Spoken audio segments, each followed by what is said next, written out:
as always, and I'm joined as always by Paul, who is always called Paul.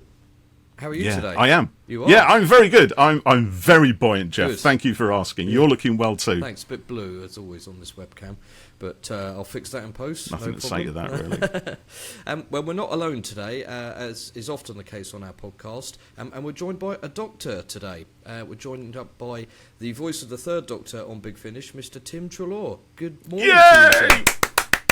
Hi there. How are Hello you? there. How are you? Not so bad, thanks. Yourself? Yes, good. Yeah, thank you for joining us. Very good, thank you. How's your week been so far? Oh, gosh. It's a bit of a blur, really. I was off doing something Monday to Wednesday, which I can't talk about, actually. Oh! Do you know what? He sets it up and he knocks it down like that. Down the part. I know. Yeah, that, and I had a meeting on Zoom this morning. So yeah, it's just all sort of being on the computer, really. Yeah. I like doing stuff. Yeah, so I've been a bit busy the last couple of weeks. Good. Which is always Sounds good. Good. Yeah. We're quite used to our guests not being able to talk about things. Sadly, yeah. And we try to, prize the details out of them, but yeah. It never works, does it? I've been Never worked yet. It's kind of like the Graham Norton effect, isn't it? You know, when Graham Norton's there and he's chatting to people because they all want to plug their latest thing, Yeah. and that's the only thing they can talk about. Yeah. Anything upcoming, no chance. Yeah. Don't even go there. So, yeah, we're kind of well versed in this now. But yes, thank you for joining us, Tim. It was a pleasure to see you. Thank you for having me. No, it's a great Because pleasure. I know you do sound like the third Doctor on the audio. I've listened to a couple of those, but you actually quite look like him as well. Really? That's extraordinary. Yeah, I think Go so. to BBC and hopefully You just need a wig. You just Yes. get the wig, get the get a old wig. velvet on. Yeah. That's it. You know, you could bring it Yeah. back out. You know. Definitely. Well, we've had David Bradley for the first Doctor, haven't we? So Right. very well received. Yeah. So I think start that campaign right Yeah. now. Like Tim the for the nose. third Doctor. Yeah. Definitely Yes, the look at nose. that. Yes, That it's is the nose. Yeah, the the nose. nose, Yeah. isn't it? For anybody just listening on audio only, I can confirm that Tim does indeed have the Pertwee nose. A massive Amazing. nose. I wasn't going to say that. You said that, not me. I'm a bit like Pete Townsend. Yeah. It's Yeah. that as well. Look at that. That's extraordinary. Brilliant stuff.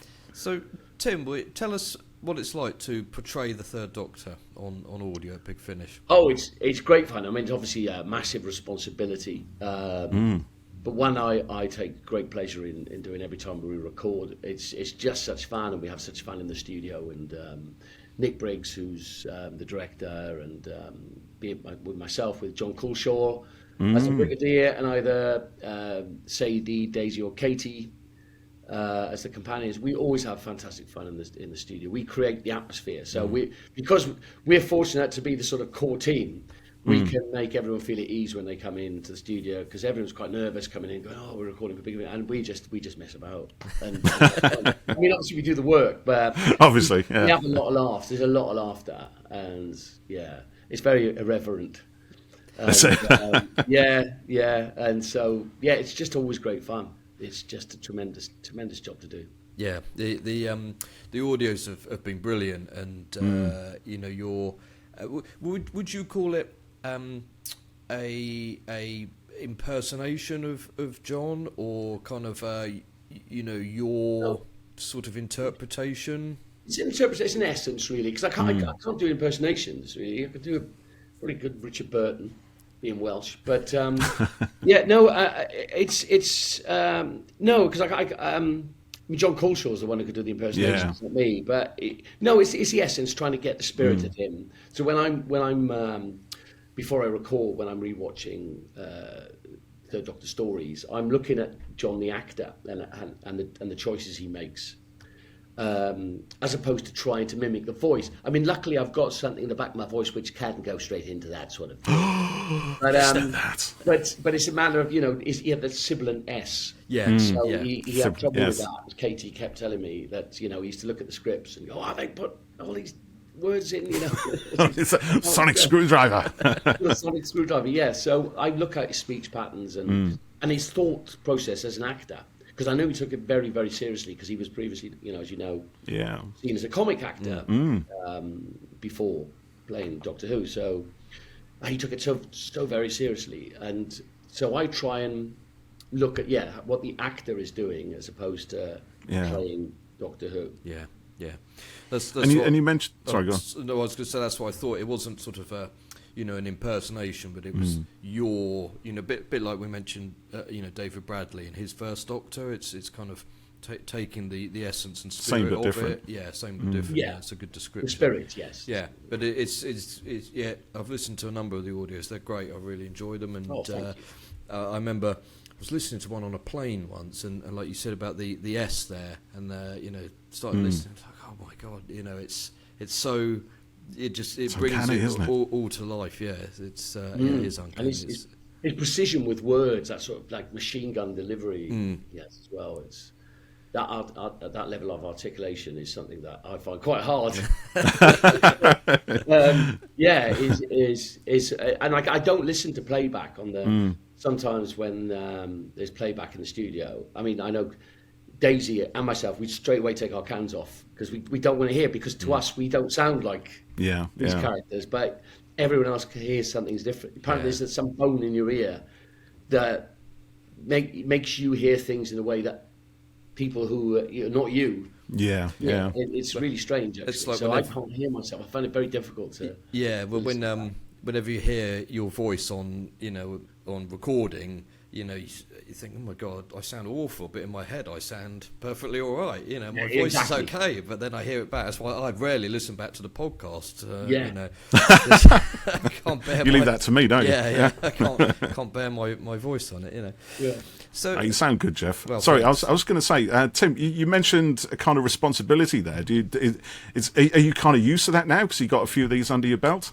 Yeah, initially it was. I mean, I remember when I got the call because I'd done. What had happened? So I got. Do you know how I got the parts? No, that was one of our questions. We were going to ask you. Oh, we're going to question. Sorry, I've jumped the gun. But, that's all right. You crack on. What happened? My first ever big finish was with Tom Baker, funnily enough. Right. And I was playing this zombie. It was Destination Nerva. Yes. I've got it. Yeah, it's up there. Love it. I was playing this Lord Jack, who's this Victorian zombie lord, and so instead of being that sort of dastardly, sort of imperialist, I put on quite a camp voice for him. And Nick Briggs and Tom kept saying, "Who is he? Who's he? He sounds like someone." And during the one of the takes, Tom actually went, "It's effing Jon." So they got the germination, the idea from that, and it was felt that enough time had passed since Jon had died, and a respectful amount of time had passed to recast. So I got asked to do a few lines in Light at the End. I didn't really know what I was doing, and then I was in New York doing a play actually, and I think I was in bed and. Was stuffing myself with pizza or something. What else is there to do in New York between plays, between performances? Yeah, exactly. And I got. What was I doing? I was doing King Lear with Frank Langella. Yeah. Oh right. Who was Skeletor in the He-Man Skeletor, movie? exactly. Yeah. So he was playing King Lear. I was playing Cornwall, and I got the call from David Richardson, a big finish, and saying, "Oh, would you like to be the Doctor?" And I was like, yeah, whatever. More pizza, lager, and whatever. And then I didn't think anything more about it. And then when I got back to England, my agent got in touch, and I was, what? And it hit me. The enormity of it hit me. Yeah. So the first couple, I was very sort of. I used to go into the studio a bit early and say, Nick, can you just can you go through a few lines with me? I just want to be. And he was going, shut up, you sound fine, you sound fine. So now it's obviously I've done about 11 third Doctor events, I think, something like that. How many years have you been doing? Is it nearly 10? Nearly 10. Yeah, 2016. Oh no, 2014. Yeah. So 10 years. Just 10 looking. years. Yeah, 2014. Well, 2000. Yes. Yeah. As the Doctor. Yeah. Something like that. So it's still a huge. I still. Before recording for a week before, I immersed myself in the videos, and so you'd watch all the old episodes, or was just a few of them, obviously, right? Yeah, just watch a few, and I just picked different sort of versions of his voice. Whether he's being sort of sympathetic or when he's actually tagged, and his voice is sort of like more like that. I particularly love the demons. That's one. Yeah. Yes. It was the mutants for a long while on Planet of the Spiders. But so it still feels an enormous sort of responsibility. However, we have so much fun in the studio, and you know, I'm much more confident now. But I'm always trying to find new things with the Doctor, you know, different ways of different timbres in his voice and things like that. Yeah. But yeah. It's quite interesting that you mentioned the demons. Sorry, I was going to say, because the demons, John, or the Doctor in that one, it seems to be in a very bad mood for a lot of it. Certainly at the start, it's that's the thing that drives him to get involved in the story. He's cheesed off about this whole kind of mysticism thing. It's not magic, it's science. And then he's cheesed off as well on that. You know, there's that scene when he gets to the pub and he just immediately pisses everybody off in it straight away, which I love. One of them says, as he goes, "You got a wig on or something?" One of the barmen something like that, yeah. What? And yeah. So that, yeah, I've been to Auburn actually, Devil's End. Have you? You've went down there, yeah. Yeah, I've done a couple of conventions down there actually. There's, and it's amazing because it's not changed at all. You know, apparently not. 50 years. It's incredible. It's exactly the same, except the pub is called something else. Yeah, what was it called before? Cloven Hoof or something, wasn't it? Something like that. Yeah. And the church is obviously there, but it is intact. No maypoles, but I was just going to ask. Can't have everything, can you? I suppose. Any little but apparently, there's a few people who still live there. Who? From back when? Were extras. Right. Yeah. So it's great fun. Can I ask, when you did your first Big Finish was the one with Tom Baker, was it? What was that like? Yeah. So were you a Doctor Who fan before you got involved in it all? So were you kind of, you know, bit nervous meeting, you know, such a legend? Well, I was, yeah. Tom was my Doctor. Right. So, you know, I used to love.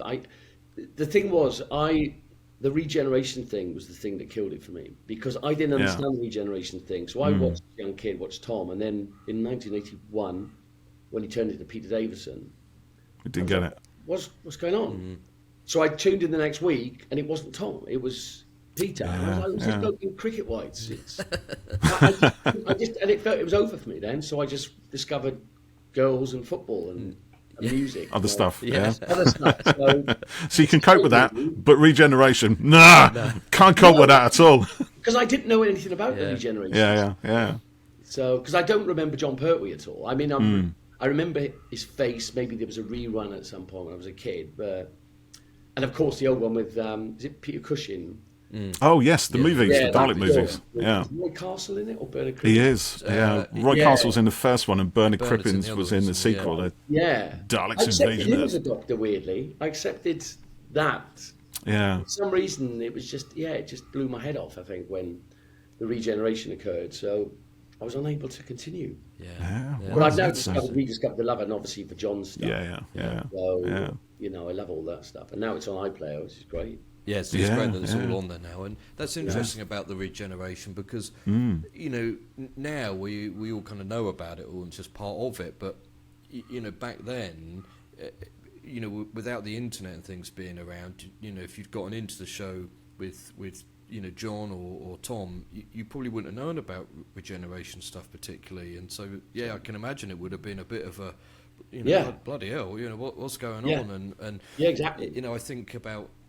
You know, I've talked about this before with Paul, but my kids, they know Jodie as the Doctor, and one day I was sorting out my DVD shelf, and one of my twin girls came over, and they were 5 at the time, and they picked something off and it had David Tennant on the front. But who's this? I said, that's Doctor Who. No, Doctor Who's a girl. And you know, they have no kind of concept about the regeneration or anything like that. So when they get a bit older and I can force them to watch it all, I mean, they'll voluntarily watch it. Allow them to watch it, you mean? If they want a roof to live under, they'll watch it. Exactly. You know, they've got all that to come, you know, and I wonder what it'll be like, you know. Oh, I imagine amazing treasure trove. I mean, a lot of fans I was talking to said, I wish I could start all over again. I wish... You know, I wish anyone, you know, being introduced to Doctor Who now who gets sort of fanatical about it, there's that whole 60 years worth. Crazy, isn't it? And getting surprised by you know, a reveal or a shock or something like that. You only get that feeling once, don't you? Yeah. And so like you say, going Unless you get hypnotised and have all your memories of Doctor Who excised so you can watch it again. Do you know what? I think I've heard people who do that with Star Wars and the MCU and what have you. That's a good experiment. We should make a podcast around that. Paul, you volunteer to be hypnotised and I'll see what happens. Depends who's going to do the hypnotising, Jeff. If it's you, no chance, mate. You'll just end Ain't going to happen. Quacking like a duck or something, you know. Wank, wank. I'll do that anyway. It's fine. So, I've got a couple of questions here from Twitter or X, whatever you previously want to call known it. as. So Percy, Elon's empire. Sorry, go on. Percy asks, do you have a specific phrase that gets you into character of the Third Doctor? Oh, great question. Cup of tea is a slice of cake, please, Aunt Sally. Wrong character, but it's very good. That's what I'm pulling up. Is that the one? That's why I start with the boys look image. That's why I just get that thing automatically. I just do that quick, and then I'll go get into it. I think good brief is one, and precisely, and yeah. But it takes a while. So I just have to listen to his voice, and I just speak the lines with him. So it's not necessarily a specific phrase at all. Or maybe it's like, oh no, I can't do it. I can't do it. No, Joe, you know, that sort of thing. Yeah. Joe, that sort of thing. Just to get the voice close to the back of the throat. So that's pretty. Here's the Wheels of Gummidge thing. A couple of these slices of kicks. That's the one that does it. Well, my mate told me the other day. He said he used to do that at school. He used to do that all the time at school. You said the Where's All Gummidge thing? Yeah. I don't remember that at all. But apparently, I used to do it. That phrase. That's just mad. That's mad. That's crazy. I don't remember that. I used to watch Wheels of Gummidge, and did you? Funny enough, I saw it in HMV the other day, and I thought, well, the old series, because I think they did a reboot, didn't they? With Mackenzie Crook. No, it was the Pertwee one, and I thought, I kind of want to watch that again and relive it all a little bit. I think there was some on ITV4 or something like that. I remember daytime, because I switched over and I went, oh bloody hell, Wheels of Gummidge. And I can't remember, but I think they rerun it sort of daytime. Right. Yeah, I'll have to have a look for it. It'd probably freak your kids out if you sat in front of it now, actually, because it's kind of creepy and a little bit dark in places, isn't it? It's also like Jon Pertwee, the Third Doctor's turned into a tramp. Yeah. How did that happen? I wonder what the kids would make of it. Yeah, he's gone undercover. That could be the story. He's in costume. So, tell us a bit more about working with people like Katy Manning and other Who legends like that, and we should ask them what it's like working with you, because I think it's fair to say you're a Who legend as well, you know. Well, I don't know about that, but Katy's just glorious. She's one of my favourite people. I mean, like I can see by your looks there, you know, you understand. So did I go into dreamy mode there? We've been trying to get her on the podcast for ages, actually. Oh, really? Yeah. She's gorgeous. She's so, she's just a bundle of energy and this world light. And she was so supportive, and she is still, she's always been very supportive. She's always taught me up, and she's really helpful in the studio. So, for instance, if I'm stuck on a particular phrase, she'll do this, or his head with the hands on the hips, that sort of stuff to sort of say this is what he would do in that. This is one of those. Yes, the hand on the back of the neck, kind of. That, and that really helps. But she's just wonderful. She's just such a lovely human being, and she is, like just kind of a. She's like sunshine, force of nature, form. Force of nature, of sunshine, and such a great, ambassador for the show. Even after all these years, and she was at Valiant convention weekend before last, maybe, and one of the chaps that listens to us quite a lot, Thomas Beach, was there. And he had his photo with her, and they were having a hug and stuff, and everyone in all the photos looked so happy. It was brilliant. Yeah. And, and she's got time for everyone. You're right. That's what people say. Yeah. She gives time to people, and to do that. And on Twitter, then she puts these sort of hopeful messages out to people who might be struggling and things. And she's just a lovely person. She's one of my favourite people. And who else? So. I've worked with all the Doctors. They're all lovely. Sylvester's great. Is he? Yeah. I bet he is, actually. And Peter Purvis, I did something with him. Oh, God, right. I don't know what it's called now. God, that's terrible, isn't it? Keep talking, I'll see if I can find it. Return of the Rocket Men. So it was me and Peter in the studio, and that was great because he was like a legend when I was, watching Blue Peter. Him, John Noakes, and legend. Yeah, same. Yeah. And so working with Peter was great. I'm trying to think because I worked with so many of them. And Sadie, of course, you mentioned as well. Oh, Sadie and Daisy. Oh, yeah, they're lovely. I've known Daisy for years. We did a play together. Yeah. 20 odd years ago. Sadie, I've known not as long, but she's lovely. We all have different dynamic with each other. But they're all gorgeous girls. Do you think it's strange for them, like for Katy to be playing Jo again, opposite you as the third Doctor, with all her... Someone she was really close to. Yeah, with her memories of John and Sadie, playing her mum's part and, I think they love, Sadie and Daisy, I think they love doing it. I think it's honouring their mum. It reminds them of their mum. It keeps them close to their mum. Katy, she says, "You are my doctor." She said, "You are." She says, she sometimes says, "Oh, the hair on my back of my head went up then when he said that." She goes, "That was John. I just thought, I looked up, it was you, but I thought John was in the room," which is the best sort of compliment you could give me. But she talks often about John and their relationship. They were very close, and she was the one who advocated me to having the role as well, because she said, "I don't want an impersonator coming in, an impressionist. It's got to be someone who's got the spirit of him." She heard me and she went, "Yeah, definitely." So, and we've been very close ever since. That's fantastic. Yeah, she's lovely. She's really good. Yeah. You can sense the relationship between you both on the audios. I mean, there's one. This one here. I had it prepared earlier. This is, The Legacy of Time, which is a while back now, and I think you've got one on there. What was it called? The Sacrifice of Jo Grant. And that one, I was listening to it, and do you know what? It just, the warmth of that relationship, it felt so evocative of the era, and I started experiencing this really weird thing, like water in my eyes, and I'm thinking, where's that coming from? I had no idea. There'd be a breeze. Exactly, and a sort of lump in the throat kind of thing. It's it was very odd. Paul's got a heart of stone. No idea what that was, whereas I'm more likely to blub at the Jeff's the the emotional slightest one. thing, and Paul's like, I am not moved by this. Yes, I'm not moved. Stone face. Exactly. I found the way to do it is just by furrowing your brow. Because I'm terrible. I get soppy-eyed at programs and adverts sometimes. And, bless. Like John Lewis Christmas ads, that kind of thing. Just tug at the old heartstrings.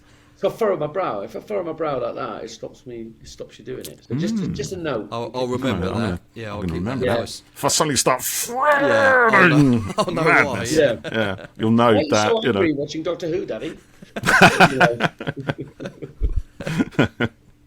But it's fabulous. It was really Legacy of Time. I would recommend that to anybody if they haven't listened to it, because I don't have time to listen to a lot of big finishes. So I'm quite choosy about what I dip into, and sometimes you dip in the wrong one and you think, didn't really enjoy that one so much. Feel kind of a bit let down. But when it's absolutely at the top of its game, like an A-class title like that, I thought, it's extraordinary. I think was she the young iteration of herself there, or was she playing the young? Because in the Return of Jo Jones, she plays.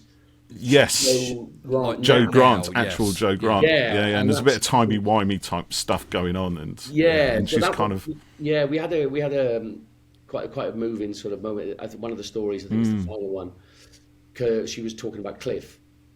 Yeah, and, who actually was very emotional about it, and it was just a lovely moment. And then Nick, we all had a hug, and then Nick came out into the studio, and the three of us had this like group hug. So sweet. The brow going on there. I'm really angry about this. I'm really angry about it. Confused. That's fantastic. How far in advance do you record your stories for Big Finish, and do you have there's so many of them these days across the whole thing. Do you have is there a bit of a kind of plan in advance where we're going to do this over the next year, or the schedule? You mean? A little bit of a schedule, or do you just kind of the job comes in, you go do it, or do you know when the next big event is happening? And well, sometimes more and more now I get sort of told, there's this one happening, this about this, and there's that one, but usually they'll come to me first and say, I just want to know if you're around in April or whatever. have you got any dates to avoid? Yeah. Because it's a matter of obviously all our schedules sort of, matching, and that must be very difficult for them as well, because they've got to get three of us to get, me and whoever the companion is, and John Culshaw. Which usually is nowadays. So yeah, we get a couple of months notice. We'll record. We're recording another one soon. Okay. Ooh, yes. And then I think it's about 8 months. Until it comes out, I think. It's quite a while, isn't it? They're sort of banking them up. Do you do like a whole bunch of them in one go? So you do a few stories over a couple of days, or just no. I mean, obviously, the old adventure box sets was two stories. We recorded them over 4 days, but now it's usually one story, which we record over 3 days, which is not good for me because it's a day for me. But, and we don't do. It's not like when people go to a doctor on audio. I only do it sort of 3 or 4 times a year, so it's not sort of. I mean, I wish it was more. Once a month would be great. It's usually 3 or 4 times a year or something like that. So, but it seems more for some reason. It seems more, I think, just because we are such a family. Yeah. It feels like a family, and you always feel included. And so it's not like going to work as such. It's a thing you enjoy. You look forward to it. I mean, it's hard work. I get more tired doing that than I do anything else. Oh, really? Theatre, TV. Anything like that, or other radios, I don't. I've got a lot of energy generally, but I'm exhausted by about 4 o'clock doing Third Doctor. I don't know if it's because I'm playing someone else, someone else, but usually about 3 o'clock. They nick notes. Right, you're having your. You come down there. And let's get finished. Are you quite a physical performer when you're doing voice? Then do you really throw yourself into it like that? Yeah, you have to be. I think that's one of the keys to voice acting. Because I did the Carlton Hobbs thing where I had 6 months with BBC Radio when I left drama school, and it took me a long time to learn how to do voice acting, and it is a physical thing because you are conveying something through your voice, but if you're just wooden. And you're just doing a good voice. It doesn't translate. You have to be physical, and it's almost theatrical. That's why I think a lot of the best radio actors have got a theatrical background. And I suppose because you have to sort of imagine the space you're in as well. The environment that's been painted by the pictures, the scripts, and everything, and place yourself within it as realistically as you can. Yeah, of course, and you have to sort of get. Sometimes Nick will play the sound that he intends. That's helpful. That's good. So then you get the sort of mood, how tense it is, or. I mean, a lot of the worst one I don't like when I'm in Bessie or something. Right. We have to shout over the bloody thing, like that, and that's quite difficult. You have to do a whole scene sort of really pitching up. Yeah. But I prefer just to have lower tom, but but it's just fun. I guess you do some jobs, and you do it, and then you move on, and the job does its thing, and it kind of disappears off into the universe. But you do this. And it's a couple of times a year. It's been for a long time, and there's a bigger thing to it, and that kind of association with it. So it must be kind of a bigger, kind of a bigger job in many ways. You know what I mean? I've made a bit of a hash of that, but no, I know what you mean. No, I know what you mean. Yeah, no, you're right because of the fanatical nature of the fans. I mean, if there was a war. And it was a Doctor Who war, a war, all TV programs, Doctor Who would win miles down because of the fanaticism. Yeah. I mean, we're very passionate. But the passion, it's incredible, the passion. I mean, because I do quite a few conventions, and been to LA and Chicago and Slough. And, Slough, big up Slough. You've got to travel the world for these things. Exactly. Experience it all. Exactly. Warts and everything. And meeting the fans is just, I love doing that as well. I really enjoy doing that because the passion that they have is just really infectious. So it does feel like a bigger thing. You're right, and I mean some of it bemuses me. Like the I go, oh, who's that? I'm not sure because I haven't watched. All there's so much to keep. Be involved in it. And you can't possibly kind of keep track of all of the characters and the costume variations and all that kind of stuff. Well, I've set myself a target of trying to watch all of the docs, start from the beginning. Now it's there. I'm going to try and watch. I've started watching. Is it the Day of the Daleks? Yeah. Is it the first one that they colorized? Oh, just the Daleks. Yeah. Is it the Daleks? Is Yeah, it? yeah. Yeah, so I've started watching that. So I'd like to get through. I'd like to sort of try and start. That's a good mission, isn't it? Yeah. Yeah, I've seen, I mean, I've seen some people do that online. You should tweet about it. Tweet about as it you or go, something. Yeah, do a little blog, little thoughts. So go along. Yeah.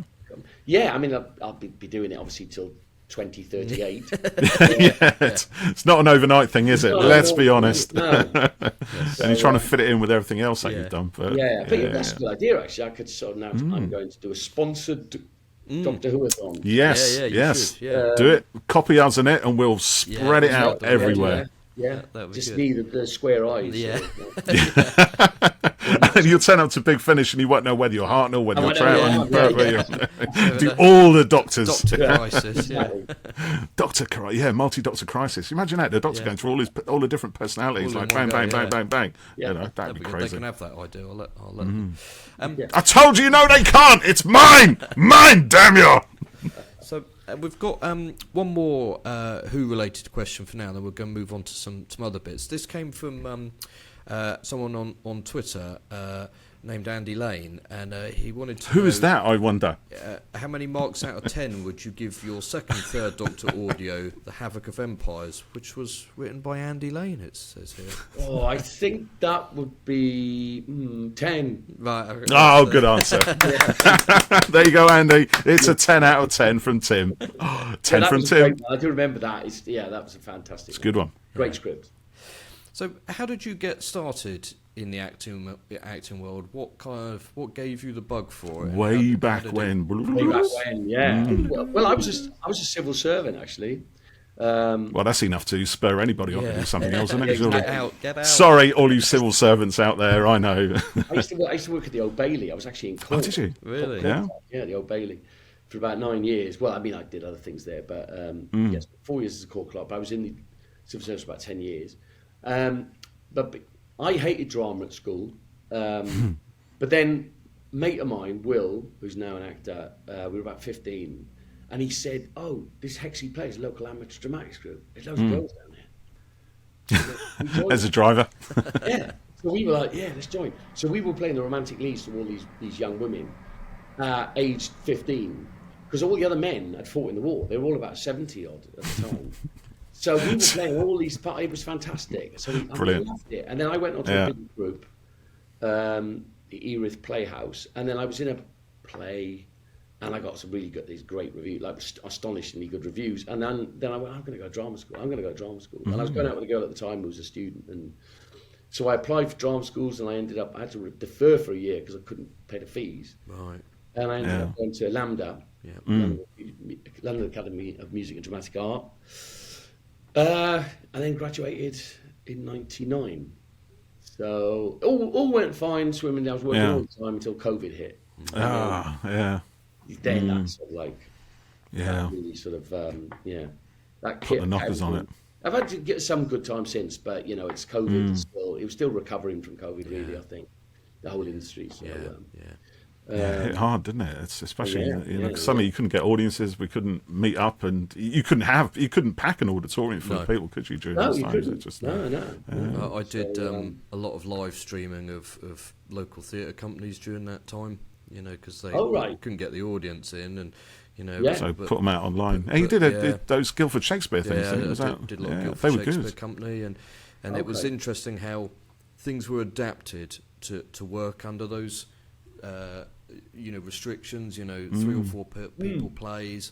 Everyone was meters apart. The fights took place on either side of the stage. So, the kisses were the other end of the stage. And, it was it brought about some quite creative and ingenious ways of staging stuff. And I bet it was great because it just sort of gets this blitz spirit going. I think there's a bit of that, wasn't there, in COVID? Without with the gap, because you're going this.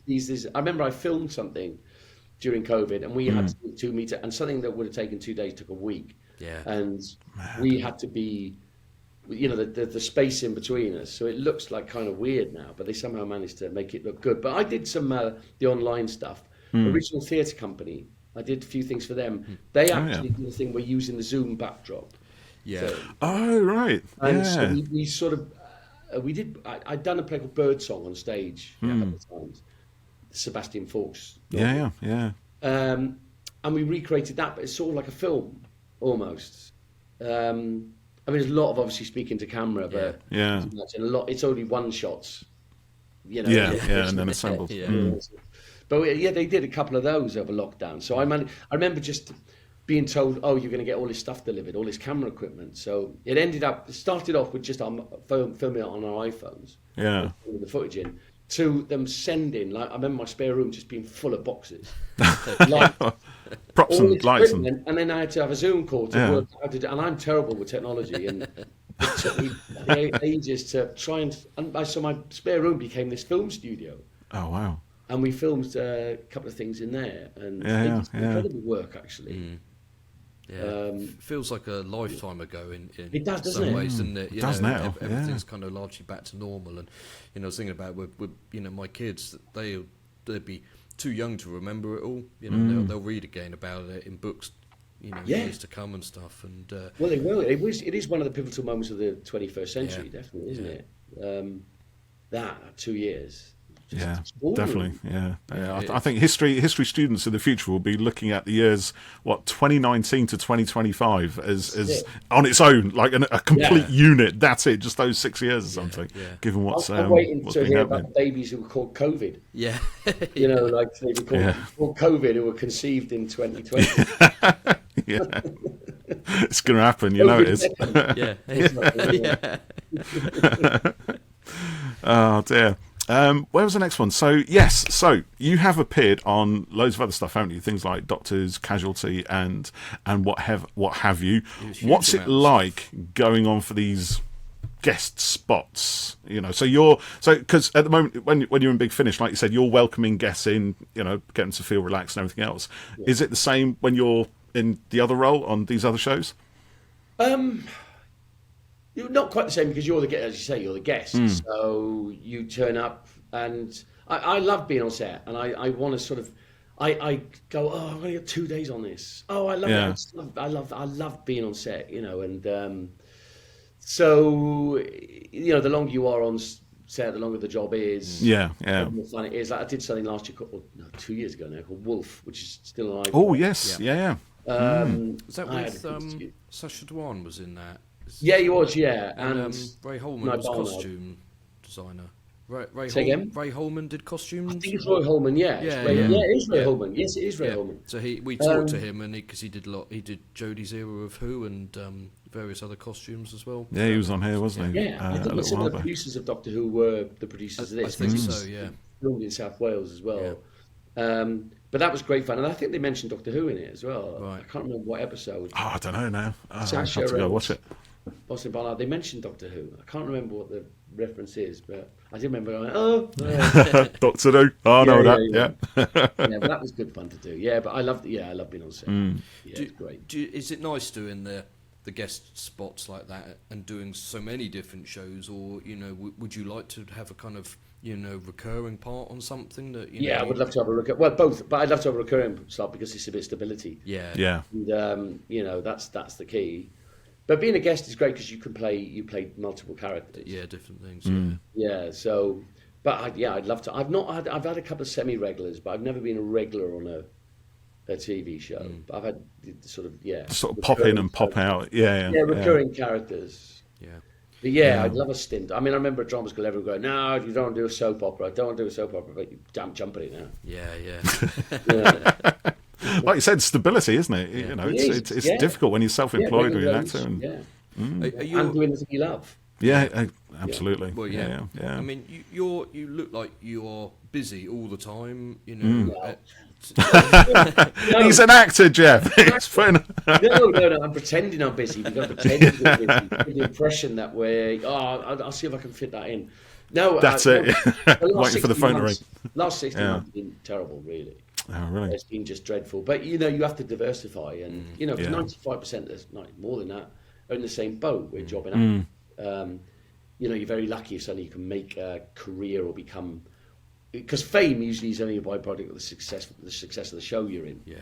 So, and really to be, if you want to be an actor, if you want to be famous, don't become an actor. Yeah. It's not for that. It's about the craft. Yeah, and it's like you just said, doing something you love. I run a little video company, and I feel very lucky that I get to go out and film, and edit and meet lots of people and do that. And I once upon a time I wanted to be James Cameron, but it didn't happen. Maybe Could now, still, Jeff. Well, Plenty of time, yeah. He might want Give to me be one of your things, it'll happen. Yeah, he might Exactly. want to be me. Manifest it. Come on, positive thinking. You can still do this, Jeff. I'll do Avatar 5. But I'm very lucky to get to do this, and kind of a long time ago I realised, well, yeah, it'd be great to be doing massive stuff, but I think you have to kind of make a decision about what kind of life you want. Like I wanted to have family and have kids and things, and I don't think you can do big movies and have that necessarily. Or Right. I used to do a lot of music videos for indie bands, and they used to think, well, we'll pop out a single and we'll be at Wembley Stadium next month selling it out. Yeah. And it's not like that. Yeah. But you can have a successful music career and do something you love. And not be known. And not be at Wembley Not be Stadium, famous. Yeah, and you could be as good as anyone who's like, Exactly, or yeah. Absolutely. better in a lot of ways on especially with the music business. Yeah. Yeah, it must be harder for that because it's about popularity, isn't it? There's no,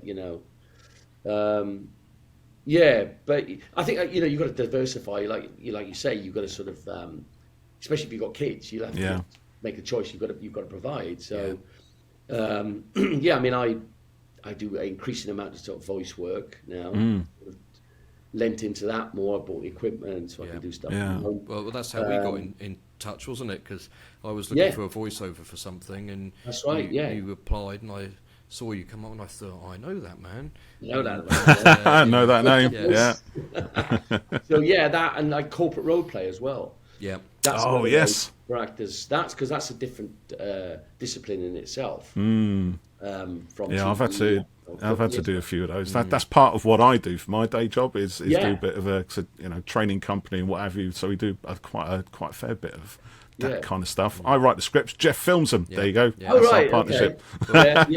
That's our day job. Yeah, very boring. Well, I've done quite a lot of those as well. Yeah. So, and that's great because you're still acting. And you do your hot seating and your forum. Oh yeah. They got to be genuine because otherwise I'm not interested. There's a lot of corporate videos where you can tell when somebody's just spinning it out on one of those things. But certainly for the stuff we do, it's got to be genuine. Well, they should teach it at drama school now as a different discipline because it isn't just coming on and doing a TV thing. There's a certain style of performance you have to give, depending on what the remit is, I guess the client wants. But it's something, but it's a way of earning money, but not having to be in an office. As well as I'm concerned. Which is always a bonus. Exactly. Yeah, exactly. Same here, actually.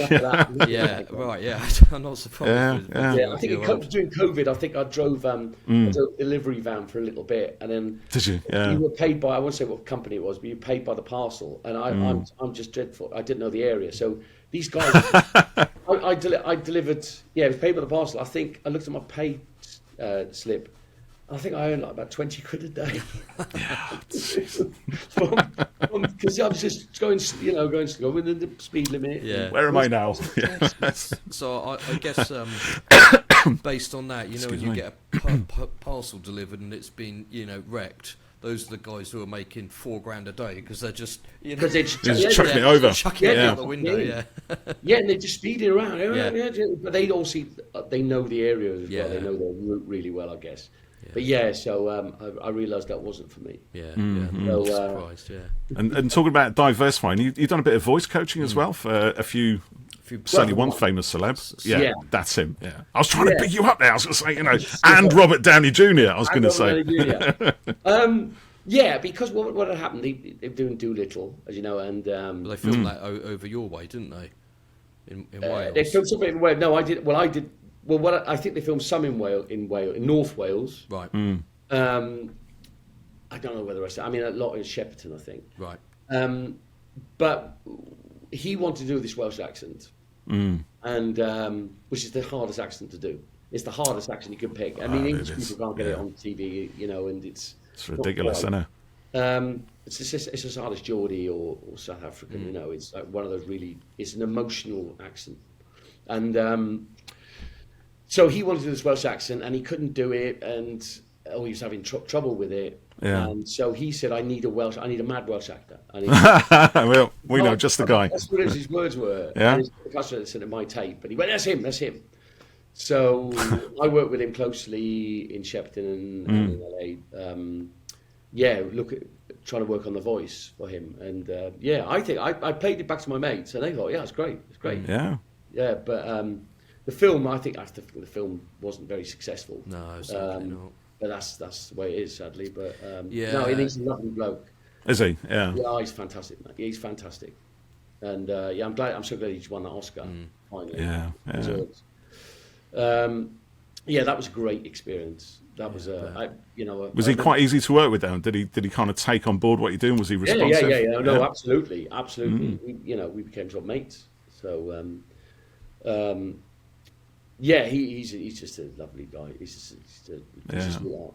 Really is. That's good. Jeff is a big Marvel fan, aren't you, Jeff? Yeah. So I always, I thought his, Tony Stark stuff, consistently good, and I like a lot of actors in that type of work. I think they actually get overlooked, because it's seen as kind of genre work, and same with sci-fi stuff as well. Really, like Hula's got like loads of great actors, but because it's sci-fi, it's overlooked. It's like the special effects get nominated, but the acting doesn't, which is bizarre, really. I mean, that's why I've done it. You've seen Oppenheimer. I saw it at the IMAX, and it's wow, and his performance is just. Yeah, it's great, isn't it? Electrifying. Fantastic. And, you remember he did Chaplin as well. He was nominated for Chaplin. Yeah. That, I think. That's an astonishing performance. He's an astonishing actor. He is, yeah. He really is. Yeah. Because he's physical as well. Yeah. He's like a theatre actor.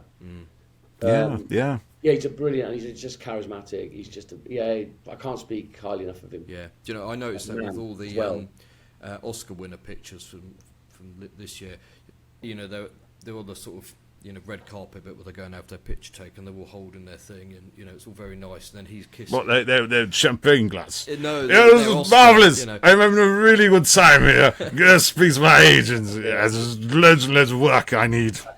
Ciao, chin chin. But Downey was he was the one using it like a baseball bat, and he was doing all this kind of stuff with it. Like you said, a lot of charisma, and he was great. He was really good. I also was like I played the whale in it as well. Yes, yeah. Humphrey the Whale. You played the whale. Yeah. I mean, that's acting right there, isn't it? That's acting. Humphrey the Whale. So I made him Welsh. I thought it would be, brilliant. It would just help with the yeah. Find a character for these things, right? Isn't it? To the Welsh Downey, Yeah. So is it fun working on big stuff like that? Like you did a bit on Maleficent as well, didn't you? And you really do kind of do stage and Hollywood the audio stuff. work Does and everything. TV is. You're quite lucky getting that breadth of it all. So very lucky. Is it very lucky? Of course, yes, but as long as you're working, Yeah. It's brilliant when you've got your diet. I'm doing that week. Then I'm doing that. Then I'm doing that. It's nice occasionally if you get that little gap. You go right. I'm going to go on holiday because I haven't been on holiday for 4 years because you can't go on holiday. Yeah, it's hard, isn't it? You're not working.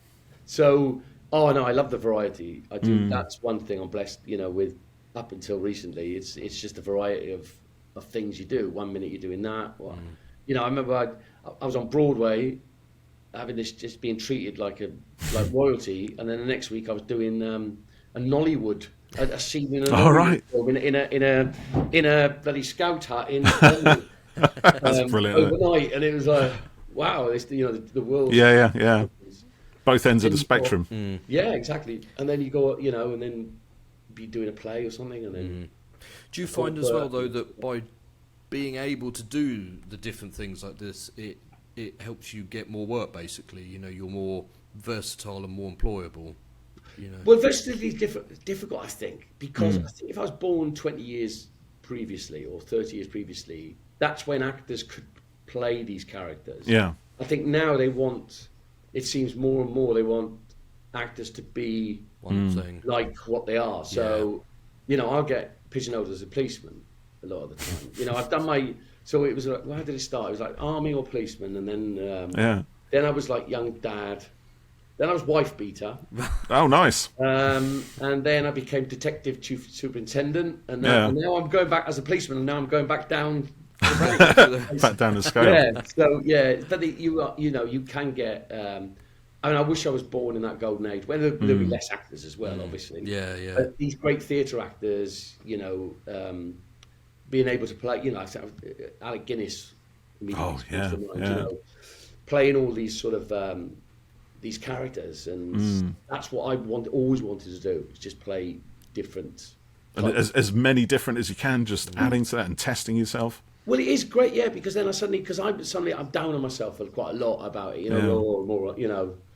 I've not done that well. And then people go, hang on, you do that third Doctor voice, and then you do that singing Wolf, which is much more sort of like blokey, and then, and then I've done a restoration fop. Yeah. So I have, so I consider myself quite versatile, but it can be a hindrance sometimes because people don't know what you are, don't know how to cast you. Yeah, that's a weird thing. I've never quite been able to get my head around that, to be honest. You know, this kind of prevalence for putting people in boxes and saying, right, well, you're that's what you do. And I said, well, no, actually, I can do loads of other stuff as well. It's a working class. So if you've got a working class, ultimately you can't be a lawyer or something, you have to be like a plumber or a... and talk in a kind of mocking voice. All right, mate, how's it going? Yeah. But you look at America and like Scandinavia, that's not the case. Scandinavia, you look at them, you don't see pretty boys there playing the leads. Yeah. No, I'm not moaning. I'm not sort of having a. No, but it's interesting. It's just a reflection on the industry, isn't it? It's just the way it is. And you just have to adapt. You see it with big actors, don't you? Playing basically the same thing in film after film. Like Tom Cruise. No, not like Cruise. Tom Cruise playing Tom Cruise in everything that he's in. See, I look at it, I think that's not Nathan. Was it Ethan Hunt? Yeah. It's Tom Cruise. That is Cruise. I look at him in Cocktail. It's Tom Cruise. Look at him in Top Gun. It's Tom Cruise. He's excellent in Magnolia and Born on the 4th of July. And Born on the 4th of July is fantastic. But I'm just winding him up. Someone like Christopher Walken, for example, they do something. Oh, they're good. Here's 10 million. Will you do that same thing again? You go, yeah, all right. And then it kind of goes a bit. I'll do that now. Well, yeah, I'm not going to lie, Jeff. Why not? Yeah. So I understand the difficult choice on that, but it's very difficult. Yeah, it's also the problem I've had is that I've lost quite a lot of weight, thinking, I'm going to get my health in shape, physical. So I've lost a lot of weight, and I've now got this beard. So all the police jobs have gone there. Oh no! They call me as like the sort of stocky sort of middle-aged. Yeah, but do you know what? Is that not more to do with people's stereotypical ideas, people's stereotypes and the prejudice we carry around? Like a policeman. Yeah, we can't have a beard. They got to be a donut eating whatever. I don't mind doing that. I eat donuts. Exactly. I'll do whatever. You got to get into character. I just got to say something. It is one of the things that does annoy me in modern TV. That I can watch a TV show and you do see these segments, these types. Not always characters. I mean, there's a lot of good stuff out there, but a lot of the kind of run-of-the-mill, everyday, average stuff is really average, and it just depends on feeding those tropes and just reinforcing them time and time again, and it annoys the hell out of me every time. I just give me really good characters. I'll get my teeth into good. The grey areas, that's what I'm interested in. Like you look at Game of Thrones, there's no bad or good guys in that. There's just people working to their own agendas and where they come into conflict and how they sort of obstruct each other. And you know what I mean? That's the kind of stuff I really like. That's where characters come from. Sopranos. I'm reading exactly. For the 10th time. Right. That's astonishingly and good. You find new stuff each time you watch it. Yeah. I never noticed that little bit before. I need to rewatch that as well. It's been a long time since I watched The Sopranos. I love it. That game, it's almost like sort of the ancient sort of Romans, isn't it? Yes, it is. Yeah. You know, The family kind Yeah. of all vying for power and stuff. Yeah, I love all that. It's great. Yeah, also James Gandolfini, isn't it? He's fantastic in it. Oh, he's amazing. Because there's times when you're really sympathetic to him, you know, because he's getting attacked from all kind of different fronts and he wins out. And then there's moments where he'll just hack someone to death with his fists or something and think, shit, that's pretty. Yeah, I know. That's pretty dark, isn't it? Like And you get reminded that this is a good. brutal world and he's a violent criminal. You know what I mean? That's a great achievement to be able to do that, to be that violent and that, you know, toxic, but to still be popular and sympathetic to create a character that has that kind of light and shade to them, and you know you like them, but you kind of shouldn't at the same time. Yeah, and, you know, it's that's the sort of stuff that makes for it interesting. Yeah, you know, characters. So just move my curtain here. Suddenly the sun's decided to. Suddenly you've got sunshine in over in Wales there. Oh, no, not in Wales. I live in you're not in Wales?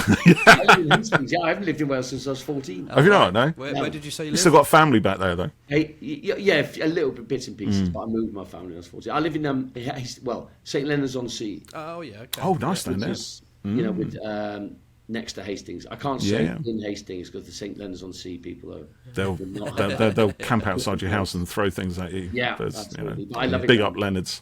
5 minutes walk to the beach. Nice. I absolutely love it down here. I haven't looked back once. Have you been there long? 5 years. 5 years, eh? Yeah. So the first year I was down. I was working away. This is pre-COVID. I was working away all the time, so it was like a holiday cottage coming back. Then I was stuck in for a year and a half with COVID. Yeah. Couldn't do anything.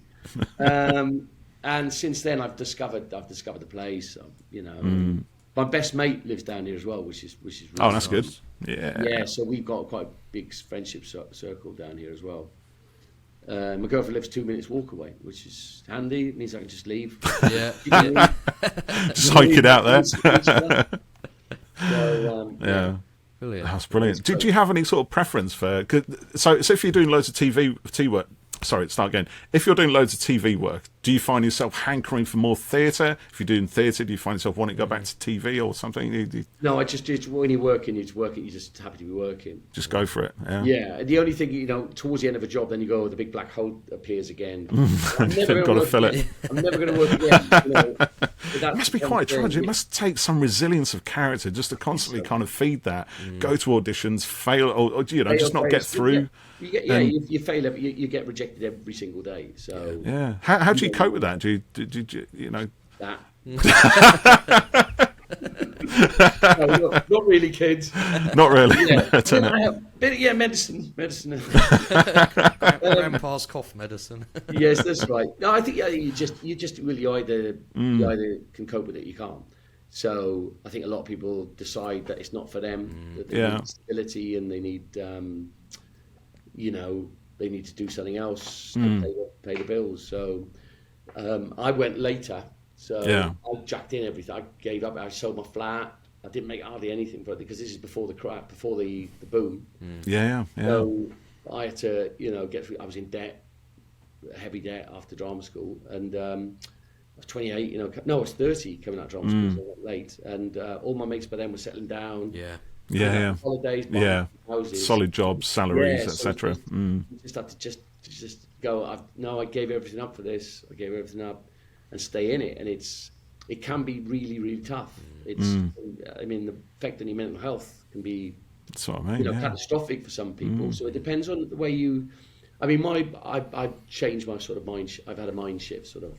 Years where I'm able to like compartmentalize it a bit more because you have to have a work-life balance as well.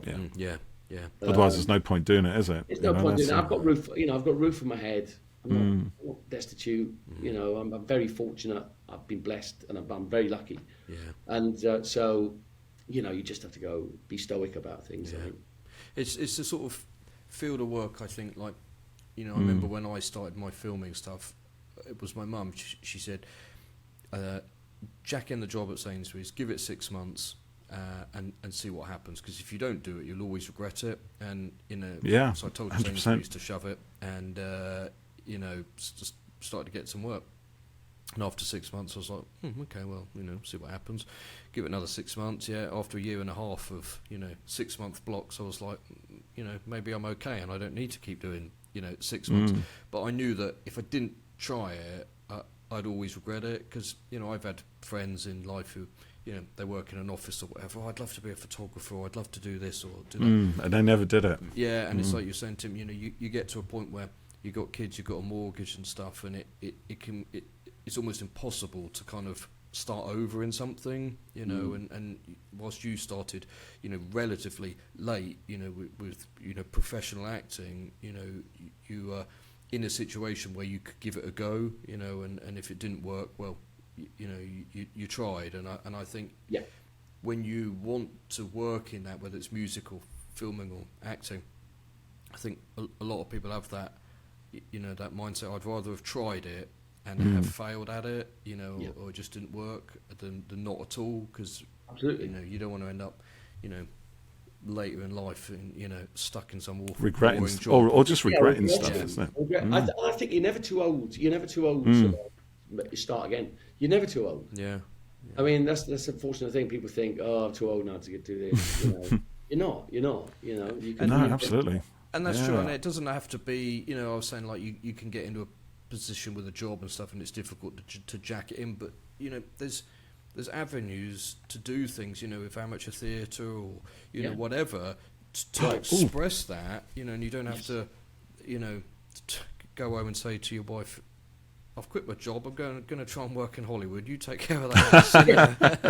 That's right. There's safer ways of doing it, absolutely. And it is, and you, because a lot of, 35, 36 people in my year at drama school, I think there's only about, we tried to count, there's about 8 of us who are still actually acting. Right. Maybe about 8 or something like that. But the others are doing things, they've not sort of like left the industry in sort of despair. They've just found different ways. So one teaches people how to speak in businessmen how to speak in public. One's a rugby commentator. All right. So people have found their niche, and they might have used, I think, a couple of psychiatrists, and they probably would have been able to use their acting skills with that. People find their niche. Yeah. So it might, if you go to drama school, it doesn't mean, you're going to want to be an actor. Yeah. You might want to go, I'm a bit bored of this now, I want to do something else. So, it doesn't, you don't have to get fixed in. I spoke to a school recently, a comprehensive school, and I was telling them that you don't need to decide you don't need to go, I have to be this as my career. You can change. Were the teachers shuffling awkwardly in their chairs when you said that? They advocated it. They advocated. Oh, did they? Brilliant. Good. You don't have to decide. I mean, I wasn't suggesting that they don't do anything. But I was saying that they don't have to say, right, make a decision about that finality. Doesn't have to be set in stone. They can get experience, because I've had 10 years of the civil service in various, in the courts and in dealing with the public, different prison service, and I was in the reserves for a year or so. So I've got all these little different strings to my bow that I can use as an actor now, So transferable skills as well. So you transfer your skills into different careers. Yeah, I did a talk at local college as well recently, and my advice then was it was for the media film department, just get out, do as much as you can. Start doing it. And you might discover, actually, I really want to direct, or I love doing sound, and you find the different things that then take you down a different path, like you say, with your actor friends and things. And then the someone in the audience said, "Would you advise going to uni?" And I turned to the tutors and I said, I don't know if you're going to like this answer, but I'm going to say it anyway. And I said, no, I don't think you need to go to uni for this line of work. I think, meeting people, building up your showreel portfolio, all of that kind of stuff is the way to do it. I went to uni. My tutor was not a nice person, and it really tainted the experience. But I went. I met some friends that I still know now and are involved in filming and photography and stuff. But would I have been better off without it? Yeah, maybe. I feel like I could have gone off and run on adverts and met people and build it up like that. So I said this, and the tutors were like, no, that's fine. We don't mind you saying that. And I know that some of the kids on that course are not going to go straight on to uni. They're going to see what they can do. So hopefully that will work out for them, and they won't blame me for ruining their life. You told me not to go to uni. You said don't go. Yeah. We're sort of getting into life coaching now in this podcast, aren't we? Yeah. You know. So, Tell us about Peter Peters' positivity program. Oh, right. Okay. So that's something I wrote in lockdown. Basically, I felt, I was doing these other things for Original Theatre Company, but I had these ideas about this character. Yeah. And it was I just did it on the hoof. So I was writing it I made a few errors, I think, a lot of errors, because I was writing it, these 5-minute episodes, these 10 5-minute episodes, I was writing them, learning it, and then I recorded it in one take. Oh. Right. If I messed up, I had to start again, because I didn't have a teleprompter. Yeah. I just had to record it and just memorize it. So I made the mistake. I think the first there's 10 episodes. I think after episode 3 gets really good because the story kicks in. The first 3, I was finding my way. And I think that I missed the classic thing of I should have just come in with a smash at the beginning to get me. Yeah. But unfortunately, I think I was too gentle and people didn't get it straight away. I was too subtle, I think. Not funny enough, really. But then I found my way. So I wish instead of putting them all out there, I wish I'd sort of done it differently now. But I'm now writing, so that's on YouTube. It was mentioned by the British Comedy Guide. They sort of they did a It's got some good comments on it. People like it. Yeah, but it's people go, do another series. So I was thinking about that, but I'm now thinking of writing a one-man show. Oh, okay. And trying to get it done in my local theatre here and see if they'll take it. Sort of him doing this podcast or his vodcast, podcast, but with phone calls as well to his mate. Oh yeah. So basically, what he is, he's a geography teacher in crisis. It was filmed and set during lockdown, and I think it's too early to do something now to remind people of COVID. So still a bit fresh. So I think I would do it outside COVID because I think that's not going to be cool for another 10 years. Yeah, so, we won't be able to laugh about that for a while. So he's a geography teacher who has reinvented himself as a yoga guru. He knows nothing about yoga. He's an angry, bitter man who's on sick leave. Yeah. And it was a lot of fun doing it. I think it's funny. I was from about episode 4 onwards. Finds its groove, doesn't it? Got to talk about COVID more, and it's more. It's not as funny. And I didn't have the voice right, so I was too sort of ponderous. But then he's much more off his head. He's basically having a big breakdown. Yeah. in his room, and he's focusing on this 96-year-old woman who lives over the road. He's got this hate campaign against her. He's spying on this woman who lives nearby, this divorced woman. It's that kind of suburban comedy of manners, almost, isn't it? It sort of taps into a bit of that. Yeah, but I'm going to sort of reframe it with him in the podcast. But it's going to be called "Love Is the Drug." Okay. So basically, it's him trying to find love, but being very bitter and angry about his beautiful pursuits. That sounds good. Yeah, keep us posted on that. I'm going to check it I out. I do like that kind of bitter, angry voice. You know, that kind of rage against the world and circumstances. You know, it's never your own fault. It's all somebody else. It's all somebody else's fault. He blames everyone but himself. There's no self-reflection at all. Apart from the last episode. But it is it's only 5-minute episodes. There's 10 of them. And it does get, if you could stick it after 3. It's a lot of fun. I'm not happy. I wish I'd waited. It was a mistake to rush. I rushed it a bit. But that's right. Every day is a learning day, as they say. I think the story is good. The story when it gets. Yeah, I agree.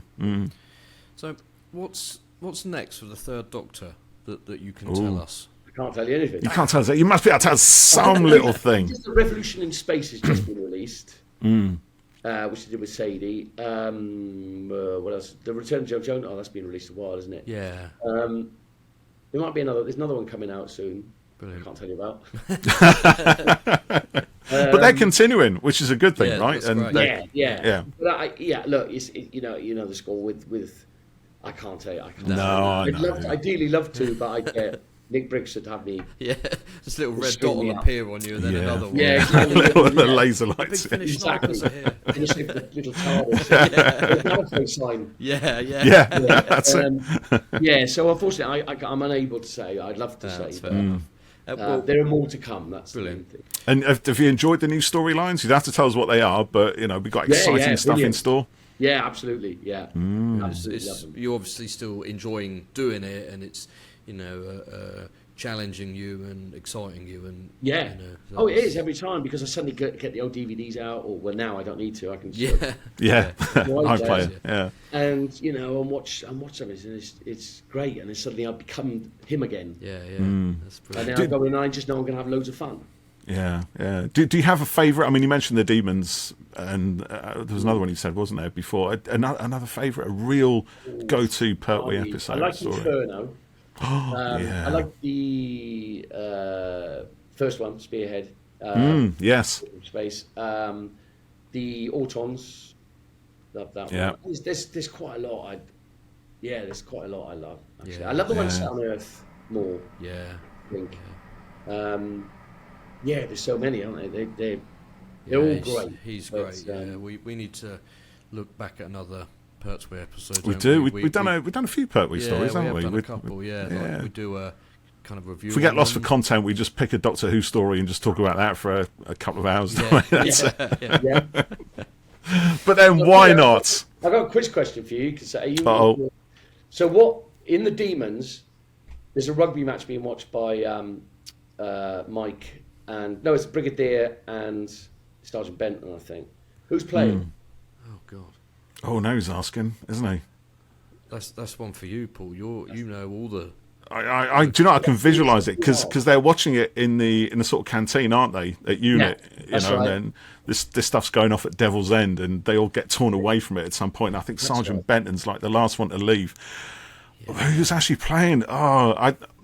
Something tells me it could be Wales. No, it's not. It's not Wales. No, but I remember hearing Bill McLaren's voice, the commentator, and going, Yeah. what game are they watching? No, it's England, South Africa.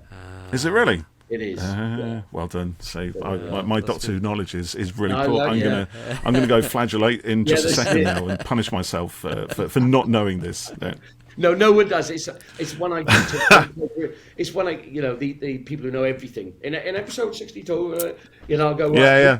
Who was playing Yeah. rugby? Da-da-da. That's a good one, isn't it? Because you can just come back with that. Anyone hits you with loads of Doctor Who stuff, you say, okay. okay, So who's yeah. playing the rugby match Yeah, in the exactly. Demons then? But you don't know that, do you? brilliant. Yeah. Exactly. It's brilliant. Life is made of little victories. That's what I say.